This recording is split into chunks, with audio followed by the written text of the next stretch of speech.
नरेंद्र मोदी ने 9 जून को तीसरी बार प्रधानमंत्री पद की शपथ ली।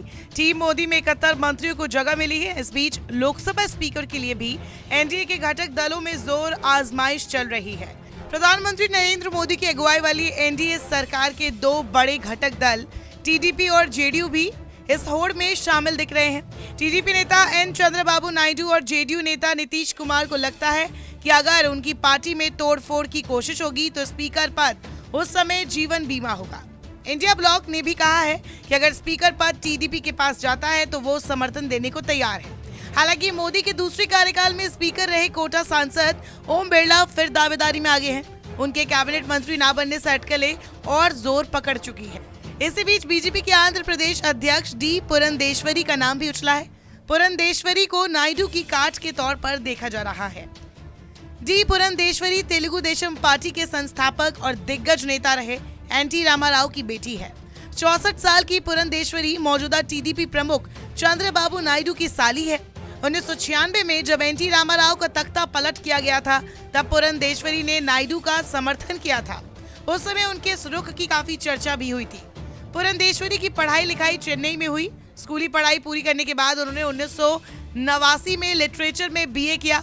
2004 के 14वीं लोकसभा चुनाव में उन्होंने फिल्म निर्माता दग्गुबाती रामा नायडू को हराया। पहली बार वो बापटला निर्वाचन क्षेत्र से जीतकर संसद पहुंची। इस बार लोकसभा चुनाव में उन्होंने राजमहेंद्रवरम सीट से करीब 2,40,000 वोटों के अंतर से जीत हासिल की है। उन्होंने अपने निकटतम प्रतिद्वंदी वाईएसआर कांग्रेस के जी श्रीनिवास को हराया है। पुरंदेश्वरी जब टीडीपी में थी तब एक वक्त ऐसा आया था जब उन्हें पार्टी में साइडलाइन होने का डर सताने लगा। लिहाजा 2004 में उन्होंने कांग्रेस का हाथ थाम लिया। पुरंदेश्वरी 2009 में केंद्र की मनमोहन सरकार में मानव संसाधन विकास राज्य मंत्री भी रह चुकी हैं।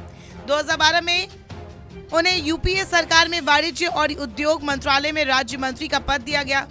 आंध्र प्रदेश को बांटकर 2 राज्य बनाने के मसले पर पुरंदेश्वरी कांग्रेस से नाराज हो गई थी। तब उन्होंने कहा था जिस तरह कांग्रेस ने तेलंगाना राज्य बनाने के लिए आंध्र प्रदेश का विभाजन किया है उससे उन्हें बहुत दुख पहुंचा है। उनके पास कांग्रेस छोड़ने के अलावा कोई चारा नहीं बचा था। 7 मार्च 2014 को उन्होंने कांग्रेस का हाथ छोड़कर बीजेपी ज्वाइन कर लिया। मौजूदा समय में वो आंध्र प्रदेश की बीजेपी अध्यक्ष है। अब अगर सवाल करें कि पुरंदेश्वरी बीजेपी के लिए नायडू की काट कैसे हो सकती है, इसका जवाब आसान है। डी पुरंदेश्वरी रिश्ते में चंद्रबाबू नायडू की साली लगती हैं। अगर उन्हें स्पीकर बनाया जाता है तो जाहिर तौर पर नायडू खुलकर इसका विरोध नहीं कर पाएंगे। इसके अलावा पुरंदेश्वरी कम्मा समुदाय से ताल्लुक रखती हैं। चंद्रबाबू नायडू भी कम्मा समुदाय के हैं। आंध्र प्रदेश की राजनीति में ये प्रभावशाली समुदाय है।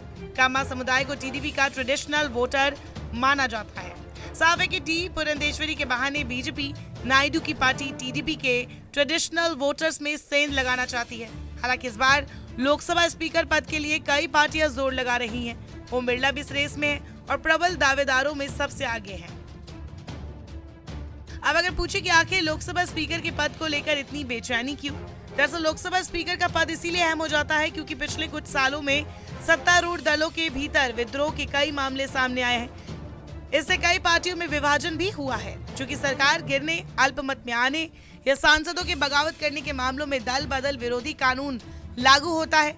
ये कानून लोकसभा के स्पीकर को पावरफुल पोजीशन देता है। यही वजह है कि टीडीपी, जेडीयू समेत दूसरी पार्टियां लोकसभा स्पीकर का पद मांग रही है।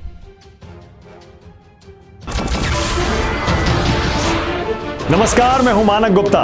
अगर आपको हमारा ये वीडियो पसंद आया हो तो इसे लाइक और शेयर जरूर करें और हाँ, हमें सब्सक्राइब और फॉलो करना ना भूलें ताकि आप देश और दुनिया की कोई खबर मिस ना करें।